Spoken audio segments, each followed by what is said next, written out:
코로나19 상황을 보여주는 각종 지표들이 점점 더 악화하고 있습니다.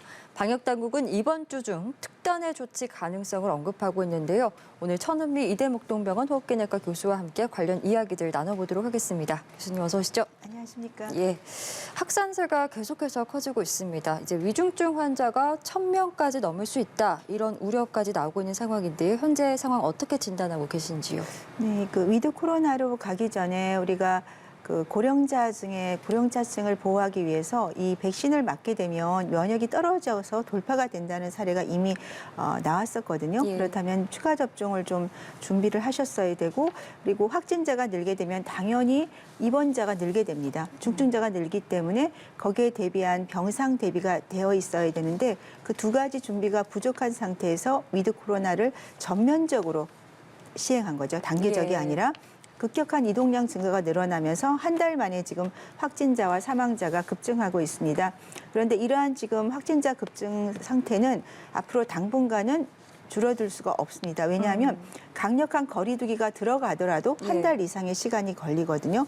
그리고 추가 접종의 효과도 기본적으로 2주 한 달 이상 걸리기 때문에 특히 지금의 확산세는 우리가 올라가는 언덕으로 올라갈 때, 산에 올라갈 때 중간 정도 단계입니다. 예. 아마도 오늘 확진자 수를 보면 토요일 같은 경우 보통 12시 정도면 검사가 거의 끝나기 예. 때문에 검사 수가 상당히 적습니다. 그럼에도 불구하고 거의 7,000에 육박하는 숫자가 나왔다는 건 다음 주에 적어도 9,000에서 10,000에 육박할 확진자가 나올 것이고, 그렇다면 거기에 따라서 중증자는 1,000명을 넘을 수 있고 사망자는 더 급속히 증가할 수 있기 때문에 정부가 오늘이라도 저는 방역 대책을 발표를 하셔야 되고, 예. 병상도 기본적으로 우리가 중증 환자 병상을 늘리는 거는 해답이 안 됩니다. 예. 이 코로나19는 바이러스 감염이기 때문에 초기에 치료를 잘해 주시면 중증을 현저하게 줄일 수가 있습니다.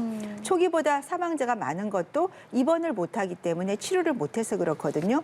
그렇다면 큰 공간을 통해서 우리가 진단이 될 때 고위험군은 입원을 하신다면 이런 중증자 사망자를 현저히 줄일 수 있습니다. 예, 오늘이라도 정부에서 어떤 특단의 조치를 내놔야 된다라고 말씀해 네. 주셨는데 그 특단의 조치가 과연 무엇이 되어야 하는가 그에 대해서도 좀 궁금하거든요. 그러니까 특단의 조치는 이 코로나19는 접촉을 통한 감염이기 때문에 예. 접촉을 차단하기 위해선 이동량이 줄어야 됩니다.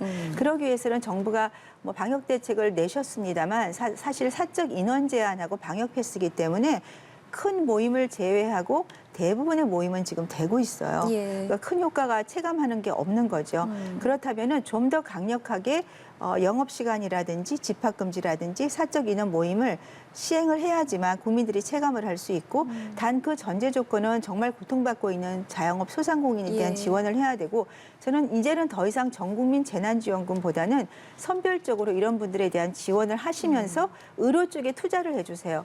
더 이상은 이런 사립병원에서는 확진자를 감당할 수 있는 의료 인력 자체가 없습니다. 예. 자, 확진자가 늘기 때문에 일반 국민들도 확진자가 늘지만 의료 현장은 감염자가 많이 늘었어요. 그러니까 예. 의료인이 한 명 감염되면 격리를 당합니다. 그러면 그 나머지 인력이 그 일을 해야 되니까 그 나머지 인력이 이탈을 하고 있어요. 그러다 보니까 의료 인력이 없는데 행정명령만 내리시면 병상만 만들 수 있겠지만 실제적으로 가용할 병상이 없기 때문에 예. 지금 정부가 전담병원 병상이 70% 가동률이라고 하시는데 예. 응급실에서 2주를 대기를 하고 있습니다. 맞지가 않는 거죠. 그러니까 쓸 수 있는 병상이 없다는 거고, 예. 그래서 제가 큰 컨벤션이나 이런 곳에 대규모 병상을 만들어서 지금 1,500명이 대기하고 있습니다. 그분들을 바로 입원을 시키면 중증으로 안 가는데 중증으로 가다 보니까 응급실에 사망한 사태로 오시는 분이 많으세요. 예. 네, 그런 점에 대해서 상당히 안타깝게 생각합니다. 네, 또 실제 현장에 계시다 보니까 확실히 그 문제점을 또 정확히 아실 텐데 대규모 병상을 좀 확충하면 그래도 이 문제가 좀 조기에 해결이 되리라고 보십니까? 그렇죠. 그러니까 국립중앙의료원 같은 경우는 병원이 시설이 예. 돼 있기 때문에 중증에서 중등증 환자를 수용하게 전반적으로 코로나 병동으로 바꾸고요. 일반 이런 컨벤션이나 회관 등에 난방이 되어 있습니다. 병상을 갖다 놓으면 산소는 그냥 설치를 할 예. 수가 있어요. 그러면 지금 고령자 기저질은 1,500명이 바로 입소를 하게 되면 그중에 70% 이상이 중증이 감소되죠. 초기에 항체 치료제 투여해 주시고, 또 생활치료시설 같은 경우도 생활 그냥 관찰소죠. 지금 현실적으로 그런 곳에 입소하는 분들에 대해서도 실제적으로 항체 치료제를 투여한다든지 한다든지 재택에 계시는 분들이 이런 생활치료시설이나 병상에 입원만 하게 되면 지금처럼 사망자가 급격히 증가하지 않습니다. 예, 알겠습니다. 저희 백신 이야기도 좀 해보겠습니다. 정부가 이제 만 18세 이상 모든 성인에 대해서 백신 2, 3차 접종 간격을 3개월로 단축을 하기로 했는데 이런 단축 조치가 위중증 환자로의 어떤 감소에 얼마나 영향을 주리라고 좀 보고 계신지요? 지금 추가 접종을 많이 한 나라가 이제 이스라엘입니다. 그리고 영국도 35% 이상 했는데 이스라엘은 인구수가 적고 방역을 강화를 하면서 한 2, 3개월 이내에 상당히 확진자가 줄었습니다. 이제 고령자들은 이 추가 접종을 하게 되면 일시적으로 한 2, 3개월 정도는 항체가 올라가 있기 때문에 감염 차단 효과가 있습니다. 예. 그래서 델타 같은 경우는 한 90% 정도 이상 효과가 있고요. 오미크론은 75% 정도 효과가 있다는 게 연구가 나와 있습니다. 다만 영국 같은 경우는 추가 접종이 지금 35%가 넘었지만 예. 확진자가 하루에 5만 명이 넘게 나오고 있습니다. 그 이유는 추가 접종만 통해서는 이 확진자나 중증자를 줄일 수 없다는 거죠. 영국은 거리 두기를 안 하고 있습니다. 예. 그래서 제가 거리 두기와 추가 접종이 병행이 돼야 되는 거고 추가 접종의 효과는 동시에 접종을 했을 경우에 2주에서 한 달이 걸리지만 지금 추가 접종률이 굉장히 낮습니다. 예. 그 말은 우리나라는 2차 접종을 끝낸 지가 얼마 안 됐기 때문에 대상자도 적고 또 접종 후에 부작용 사례라든지 그리고 돌파 감염이 많다 보니까 거기에 대한 어떤 백신의 효능성에 대해서 약간 의문점이 있는 분들도 분명히 있습니다. 예. 그러한 점을 해소할 수 있게 정부가 어떤 과학적인 근거를 가지고 설득을 해주는 것이 필요할 것 같습니다. 예, 추가 접종만이 방법이 아니라 거리두기도 함께 병행이 돼야 그렇습니다. 된다 이런 네. 말씀이셨고 여기에 더해서 이제 3차 접종 대상을 12세에서 17세 청소년으로까지 확대하는 여부를 일단 국내외 어떤 연구들 결과를 보고 검토하겠다라고 정부가 밝힌 상황이거든요. 여기에 대해서는 어떤 입장이신지요? 12세에서 17세에서 주로 접종을 한 연령은 16세, 17세 수험생들입니다. 왜 수험생들은 이제 수험을 봐야 되기 때문에 접종을 했지만 이 학생들 중에도 일부는 상당히 어려운 그 부작용이 있었고요. 또 사실은 이 코로나19는 학생들 연령에는 정말로 경증 무증상입니다. 그러니까 부모님 입장에서 지금 추가 접종을 할지는 저는 조금 아마 설득력 있는 예. 어떤 그런 설명이 있어야 된다. 특히나 중학생들 이하는 접종률이 매우 낮습니다. 그래서 저는 확진자 수를 줄이는 노력을 정부에서 해주셔야 이 학생 감염이 줄 거고 학생 감염이 줄게 되면 백신 접종에 대한 이런 어떤 강제성에 대한 이런 문제들이 좀 해결이 될 수 있고요. 예. 지금 사실은 전면 등교를 하고 계신데 학생들은 가정이나 다중이용시설에서 확진자에서 감염이 되면 학교로 전파가 됩니다. 예. 그렇기 때문에 지금으로서는 원격 수업을 같이 병행을 하시고 모든 사람을 다 격리를 하지 마시고요. 자가검사 키트는 이런 코로나19가 양성일 때, 그러니까 활동성이 강할 때는 반드시 양성이 나오기 때문에 학교나 보건소에서 지금 PCR 검사가 너무 로딩이 많이 걸려서 검사를 못하고 집으로 돌아오거나 검사 시간이 하루를 넘기는 경우도 상당히 많습니다. 예. 그렇다면 이런 자가검사 키트를 좀 배부를 하셔서 매일 등교 전에 검사를 하게 되면 거의 격리와 유사할 정도의 자료가 나와 있기 때문에 저는 좀 권고를 드리고 싶습니다. 예, 이제 학생들 이야기가 나와서 그런데 정부가 내년 2월부터 청소년 방역 패스를 이제 적용하기로 네. 했잖아요. 이를 놓고도 반발이 참 많습니다. 뭐 정부가 이제 청소년들의 어떤 이런 접종률을 높이기 위해서 직접 학교를 찾아가겠다. 뭐 이런 여러 가지 방침들도 내놓고는 있습니다만 추가적인 보완책들이 더 많이 필요하다는 생각이 들거든요. 네, 고위험 시설, 즉 마스크를 벗을 수밖에 없는 공간들에 대해서는 저는 방역 패스를 이렇게 확진자가 많을 때는 보호를 위해 필요하다고 생각합니다. 하지만 학교나 학원은 사실 마스크를 학교는 식사 시간에 벗지만 학원은 마스크를 벗지 않습니다. 그러니까 학습권이 침해되지 않은 공간, 뭐 도서실이나 도서관, 그다음에 이런 학원 같은 곳에는 저는 방역 패스를 적용하지 말고요. 고위험 시설에 대해서는 부모님들의 동의를 얻어서 저는 방역 패스를 일시간 한정적으로 시행하는 것은 필요하다고 생각합니다. 예. 제가 어릴 때 학교로 찾아와서 이렇게 접종을 한 게 있어요. 예, 예. 근데 그건 사실 의무 접종이었거든요. 지금 학교로 만일에 이 코로나19 접종을 가신다면 약간의 강제성을 뗀 의무 접종으로 생각할 수 있기 때문에 예. 그 점에 대해서도 부모님들의 적극적인 동의 그리고 정부에서 왜 이 백신이 꼭 필요한지 안정성이 검증이 됐는지 효과가 어느 정도인지에 대한 과학적 설명을 꼭 좀 부탁드립니다. 알겠습니다.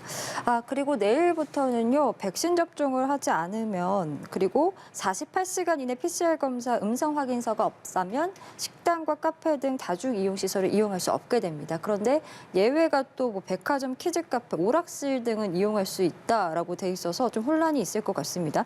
현장에서 뭐 계도 기간을 갖긴 하겠지만 이런 좀 기준이 뭔가 하는 것들이 이제 사람들로 하여금 가도 되나 네. 아닌가 그거에 대해서 좀 혼란이 많이 있을 것 같습니다. 그렇죠. 식당, 카페는 백신 패스 물론 한 명은 미접종자도 예. 포함이 되지만요.